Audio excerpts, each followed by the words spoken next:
Bonjour à tous et à toutes et bienvenue. Je suis Isabelle Adeline, directrice du Centre de formation pour apprentis à EM Lyon Business School. Ensemble, nous allons aborder un sujet crucial pour toute entreprise envisageant le recrutement par alternance. L'apprentissage, comme nous le verrons, n'est pas une simple solution temporaire, mais un investissement sur le long terme qui nécessite de réfléchir en amont aux objectifs et aux profils souhaités pour assurer le succès de ce processus.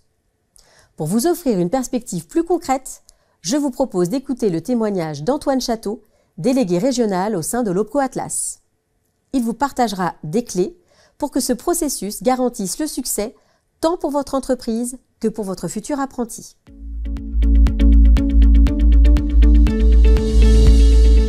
Alors, les deux mots. Le premier mot, ce serait l'échange. L'échange entre une entreprise qui va donner les bonnes conditions pour pouvoir intégrer un salarié, les bonnes missions, et puis un alternant qui va donner toute son énergie, sa créativité au service des missions et de l'activité que l'entreprise va lui proposer. Et puis le deuxième mot, c'est insertion. Insertion d'abord bien sûr pour l'alternant qui va développer formidablement son employabilité et puis pour l'entreprise qui va pouvoir identifier ses futurs talents et développer son vivier de futurs collaborateurs. D'abord, c'est de pouvoir acquérir des nouvelles compétences, un regard neuf avec un alternant qui suit en parallèle une formation de haut niveau qui va permettre d'insuffler de la créativité, de la nouveauté, un regard neuf dans l'entreprise.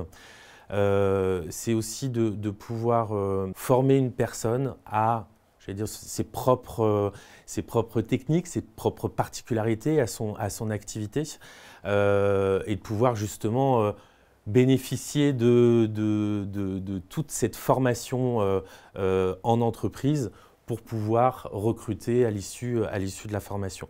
C'est aussi une manière de pouvoir recruter des personnes motivées. Oui, un alternant sait qu'il va faire une formation plus une activité professionnelle. Souvent, c'est des personnes qui sont engagées, qui sont motivées, qui ont envie vraiment de découvrir et de pouvoir donner leur temps aux personnes qui leur font confiance.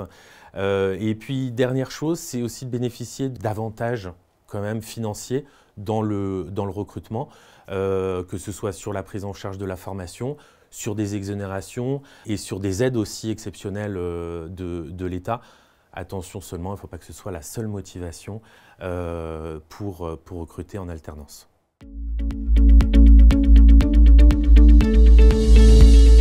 Alors, les conseils pour recruter un alternant, ça va être déjà de définir ses objectifs en amont, se poser les bonnes questions. Quelles compétences j'ai besoin, quel profil je souhaite recruter et quelle est du coup la formation qui pourra répondre à mes besoins. Avant même de recruter, c'est d'identifier le maître d'apprentissage, le tuteur, la tutrice, de le former. Il existe des formations et plusieurs moyens de financer ces formations pour que l'accompagnement par la suite soit véritablement une réussite et une montée en compétences aussi pour le maître d'apprentissage.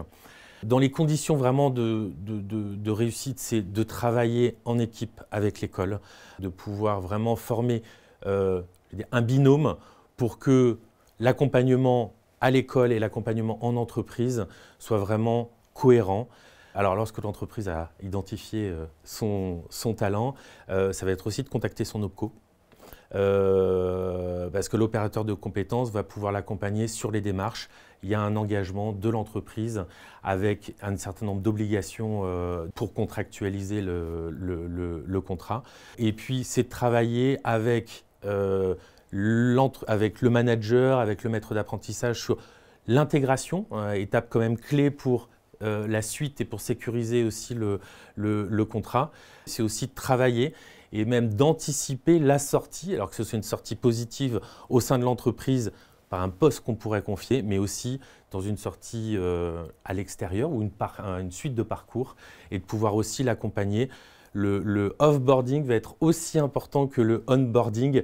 C'est la première expérience bien souvent que va avoir l'apprenti et il faut que ça reste une réussite même au-delà de la fin du contrat. Pour conclure, rappelons que l'apprentissage est un engagement à long terme. Ce n'est donc pas une réponse à un besoin temporaire. Il est crucial de définir avec soin le profil et les missions de l'apprenti. Pour cela, privilégiez des tâches spécifiques et cohérentes avec la formation suivie. N'oublions pas également l'importance de l'accompagnement. Le choix du maître d'apprentissage est clé. Il faudra veiller à lui fournir les ressources nécessaires pour mener à bien sa mission.